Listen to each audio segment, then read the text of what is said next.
Thomas Blake. Thomas Blake, contestant number 1.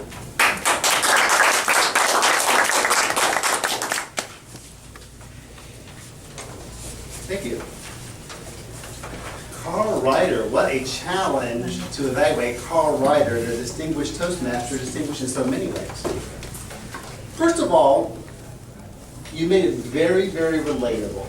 When you started out talking about 4-year-olds, many of us are still 4-year-olds on the inside, and then adults, and the contrast, it just got our attention very much. We could relate to that. And also talking about family. Did anyone not come from a dysfunctional family? Of course, we all in some way were dysfunctional. As you were speaking, I was also looking at the other contestants, and I could tell they were so glad you were a test speaker. You did excellent with the eye contact. You were looking around the room. When you mentioned Reagan and you saw that I popped up with excitement, you had eye contact with me immediately.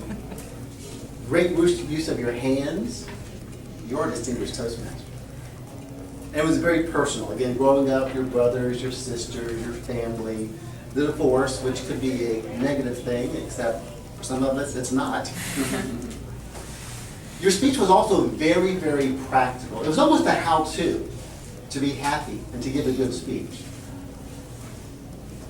There's a time, the time lapse to go from gaffe to laugh is something we could hold on to and think about. It can get you out of a tense situation, like with your wife. There are many of those that we can relate to as well. And laughter is what we're after. And just letting us know that laughing is a coping mechanism. The one thing I was really, really surprised about is that you had notes. Now, they certainly were not a crutch. You glanced down a little bit at them, but I was a little bit surprised, so I'm sure you could not use the notes, and I'm sure if there weren't a lectern, you wouldn't have had notes. But that would be the one recommendation, is even with the lectern, perhaps not to use the notes, because you obviously don't need them.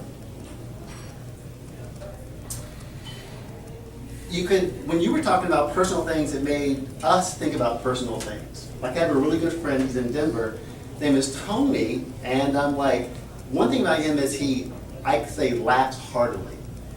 He's a Mexican guy, so I think it's cultural. But I think it's really not. He just knows what you're talking about. But it was, again, it was such a personal presentation, we could relate it to our own lives. I'm thinking, oh yeah, my friend does that. And I really admire that in somebody who does that. At the end, you brought back the idea about the 4-year-olds.